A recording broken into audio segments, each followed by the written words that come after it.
पोटात सतत गॅस होणं ही आजकालची खूप सामान्य पण त्रासदायक समस्या आहे. चुकीची जीवनशैली, आहार, ताणतणाव किंवा पचनसंस्थेतील बिघाड यामुळे ही समस्या निर्माण होते. पोटात गॅस होण्याची मुख्य कारणं म्हणजे घाईघाईत जेवण करणं, जास्त तेलकट, तिखट, फास्ट फूड खाणं, उपाशापोटी चहा, कॉफी घेणं, बद्धकोष्ठता, पाणी कमी पिणं, जास्त ताण, चिंता, दूध न पचणं किंवा अति कार्बोनेटेड पेय पिणं, धूम्रपान, गुटखा, तंबाखू यांचं अतिप्रमाणामध्ये सेवन करणं. त्याचप्रमाणे झोपेचा अभाव.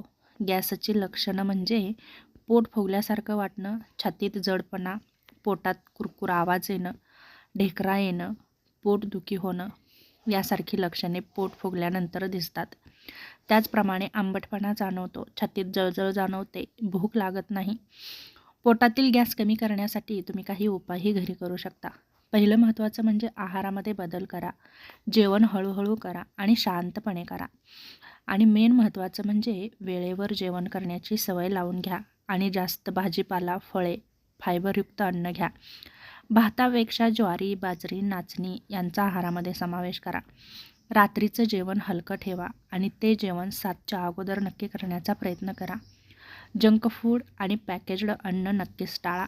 तिखट, जास्त मसालेदार पदार्थ टाळा. कोल्ड्रिंक्स टाळा. मैदा, पांढरी साखर नक्कीच टाळा. त्याचप्रमाणे पोट फुगल्यानंतर घरगुती आणि आयुर्वेदिक उपायही तुम्ही करू शकता, जसं की ओवा आणि मीठ जेवणानंतर अर्धा चमचा तुम्ही घेऊ शकता. कोमट पाण्यात चिमूटभर हिंग टाकून घेऊ शकता. सुंठ पावडर आणि मध सकाळी आमावश्यापोटी घेऊ शकता. जिरं पाणी दिवसभर थोड्या वेळाने खाऊ शकता. जेवणानंतर बडीशेप खाऊ शकता. त्रिफळा चूर्ण रात्री पाण्यासोबत घेऊ शकता. योगासन करा, प्राणायाम करा दररोज 15 ते 20 मिनिटे. त्याचप्रमाणे पवनमुक्तासन करा, भुजंगासन करा, वज्रासन करा. म्हणजेच जेवणानंतर 5 ते 10 मिनिटे वज्रासनात बसा. कपालभाती करा, अनुलोम विलोम करा. पाणी पिण्याची पद्धत. दिवसभर 2.5 ते 3 लिटर कोमट पाणी नक्की प्या. जेवताना जास्त पाणी पिणं टाळा. सकाळी उठल्यावर नक्कीच कोमट पाणी प्या. यामुळे ताण कमी होतो, पोट साफ होण्यास मदत होते आणि आतड्याचं आरोग्यही चांगलं राहतं. त्याचप्रमाणे पुरेशी 7 ते 8 तासाची झोप घ्या. ध्यान करा. मोबाईल स्क्रीनचा वेळ कमी करा. कधी डॉक्टरांकडे जावं. जर गॅससोबत खूपच पोट तीव्र दुखी असेल तर नक्कीच डॉक्टरांकडे जाऊ शकता.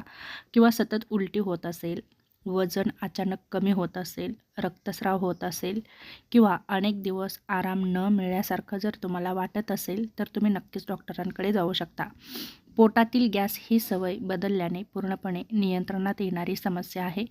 योग्य आहार, पाणी, योग आणि आयुर्वेदिक उपाय यांचा नियमित अवलंब जर केला तर औषधांची गरजही भासत नाही. यासाठी काही आयुर्वेदिक उपाय तुम्ही नक्कीच करू शकता आणि तुमची पोट फुगण्याची किंवा सतत गॅस होण्याची जी समस्या आहे त्या समस्यावरती तुम्ही नक्कीच आराम मिळवू शकता.